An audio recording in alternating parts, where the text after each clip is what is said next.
there, this and that. But this is just a prime example of just jealousy and hate. And it was a demonic spirit that was in him. Yeah. It's just.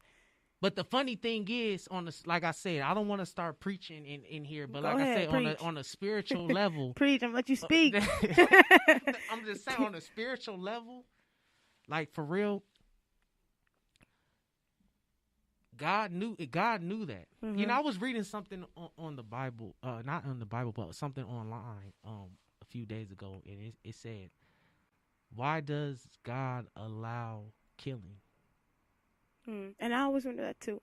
And when I was reading it, the answer, you know, what I got from it was that, you know, the most important thing that differentiate, or I don't know if I'm saying it, that makes us different from animals, because we're all mammals, is our choices. We have the ability to make a choice. Yes. We can say yes. We can say no. We can say, I want to do this. I don't want to do this. And if you're mechanically roboted to having someone, that machine to make an answer for you, you will never have that decision. You know, and that's the same thing of like someone pulling the trigger. Could God have stopped him from pulling the trigger? Yes. Yeah. Could God have stopped a suicide person from jumping off a bridge? Yes. Could God have stopped a child molester raping a young boy? Yes. But does he allow it? No. I mean, does he allow that us humans have the choice? Yes. Yes. Yeah, I see what you're saying. And that's why sometimes God, you know, there's babies that were born in the world for only 24 hours and die. There's people that was born for 3 years and died. Why is that? Why do you think that is? Because we all have our expiration date. We all have our time, and that's what his Nipsey Hussle's dad was kind of saying. You know, he was an angel sent, and you know, sent by God to do his mission, and he completed his mission, and now that his mission is completed, it's time God called him back. home. And as much as it hurts, you know, I mean, I believe that. And we should be happy. We should be happy because we know that man was a good man, and we know we know where he's going. Yeah. We know he's not going down below. It's just hard because we need more Nips. Yeah, we need so many more Nips. Like, especially, I feel like the role model he was for black young men, black men, period. I feel like we need that. I feel like it's so needed, especially in today's society. Yeah, we definitely need it. Man. I mean, it's not many who can say, like, you know, he was out here building businesses for the people in his hood so they could get jobs. Yeah, exactly. He's doing nothing but positive, and you want to take him out for what? Like, it's just jealousy and hate. That's just a natural emotion we sort of get when it comes down to us humans, you know. He had this lyric. He was like, he said, if I die, I'll make the set proud, nigga. Like, he definitely did. He definitely made the set proud. He made us all proud. Yeah. And another thing that I've really been like, that I've loved, that I've been seeing so much of, is that he's getting a lot of news coverage. I feel like a lot of times, if, you know, when somebody an African American, you know, celebrity dies, of course, you know, it's on the news, but I feel like it's not as much, and I feel like his death has been so publicized, and it's been everywhere, and I like that I'm seeing that. Yeah. It's just good to see, you know, like, he's been so talked about. I mean, his funeral memorial service is on Thursday, right? Yeah, at the Staples Center. At the Staples Center. That's big. That's big. And I'm pretty sure it's going to be packed. Oh, it's going to be real packed. It's going to be real packed. And you know, I was talking to someone. They asked me if I was going to go. I was like, They're apparently selling tickets, aren't they? I heard they were. I heard they're not. I'm not sure. But I'm sorry. They shouldn't sell tickets at all. They shouldn't. They should just let people come in. But because, you know, people's going to be all outside that joint. It's yes, and I feel like yes and no with them letting people come in, because you know how, I mean, look how things were when they had the visual after he died. Like, look how, you know, it got chaos. It got chaotic. And it's going to be like that at the Staples Center. I mean, yeah, it's still, people still touch, like, a lot, you know, I'm an artist myself, and it actually changed me. You know, I'm watching now sort of the things I promote with my music, and the things that the message I'm trying to spread to these young kids, you know, and you know, we just got to do better, you know, as a people, and like I said, Nipsey's death, you know, it's sad and unfortunate. It's very sad and tragic, but you know, we should be proud. We should be proud. He got to keep his marathon going. Exactly. We got to as a people. We got to keep the marathon going. And I just hope that his death just really brings, like, I've been seeing, you know, the change happening, but I just hope it continues. I hope that just, you know, from here we continue to just get better and better and grow. You know, like I don't feel like we need anything else holding us back. You know, we have to just stop killing each other. You know, it's a spiritual warfare out there. The spiritual warfare is real. That song we played in the beginning, that Call of War, that's what I made that song about, spiritual warfare. We all are going through a spiritual warfare within ourselves. And sometimes that demon and that angel that's fighting within you, sometimes those demons can win if you're too weak and you're not spiritually strong. And it can take over your whole body where you become a demon-possessed zombie like that fool, whatever his name is, that shot Nipsey Hussle. Yeah. You know? We just gotta, you know, make a change. And like I said, I pray for the Hussle family, and I'm gonna say the Hussle family. I can't pronounce his name because it's something different. No. Yeah, I got you. But I'm gonna say the Hussle family, Lauren London, all of them, and the kid. Yeah. You know, or I don't know if he have kids. He had more than one. He had more than one kid. All right. Yeah. So. Yeah. You know, and I personally had the opportunity to meet Nipsey Hussle. I met him twice. Jealous. And I've seen him so many times. I always wanted to so bad. Yeah, like I said, I went to school over there and on Crenshaw and Slauson. And right after school, before practice, I went to Louisiana Fried Chicken, and I would always get some snacks, and he would always be in there. Oh, word? Yeah, he wouldn't say too much, but this was before he was famous. Yeah, this was before he was big. Nipsey Hussle. Yeah.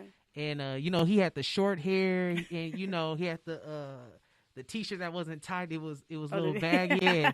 And you know, he only came up to me once when he was like giving out CDs, and you know, we were little. I was a little kid, so he gave all of us a free CD of his first one. And no, look at him. Yeah. I mean, a few years later, I move out of the hood, and I'm going and doing my own thing. And years later, I hear, oh man, Nipsey Hussle's big. He's performing everywhere. So, what's going on? All right, what's up? He looking at me like, what's the mask on? But it's just my marketing purposes, man. Go ahead and so like I said, we had another little artist. He came in a little late. But it's all good. Young Sino's here. Tell us about yourself. What's up, everybody? My name is Young Sino. You know what I'm saying? Sorry I'm a little late. You know what I'm saying? I missed the plane. Better late than never. You feel me? Better late than never. But yeah, man, we just, you know what I'm saying? I'm over here kicking it. You know what I'm saying? Chilling with my peoples. So I'm about to get into it. All right, we're going to cut for a little break, and then we'll be right back. 24 hours in a day. What you going to do to get paid? Yeah, all that, nigga. What you going to do to get paid? What you going to do to get paid? It's 24 hours in a day. What you gonna do to get paid? Ain't no slacking off, I gotta make patience, that's the key to all great. What you gonna do for this money? What you gonna do for that money? What you gonna do for this money? What you gonna do for this money? Yeah, I tried that 9 to 5 shit on that 9 to 5 shift. Gave my grind the right kick. I been sucker ducking, you can't find it like this. I do it for my son, the Lord know what it is. I had no option but to go and get some money. I'm busting checks quick, fast, in a hurry. I'm always moving around the Reba Dirty. I be working money, calling this our 10th year anniversary. All right, so that was Patience by Young Sino. Ooh, we. That sound like Oh, Nipsey yeah. Hussle right there. Oh yeah, man. I mean, shit, man. You know what I'm saying? A lot of my little shit. You feel me? A lot of my whole little get up. You feel me? Is just inspired by Nipsey. You know what I mean? I really just try to put it in my own way. You know what I'm saying? A lot like some people. You know what I mean? It's like really. He like really a big inspiration to everybody. Not even to myself. You know what I mean? It's just I feel like not even to get into it off the rip, but it's like I feel like it's so impactful to everybody just because of how influential he was. Mm-hmm. You know what I mean? Not even saying just as a rap artist, but just as a person and as an individual for the community, for the gangbangers, for everybody. Because really, you feel me? Like he ain't really do nothing wrong.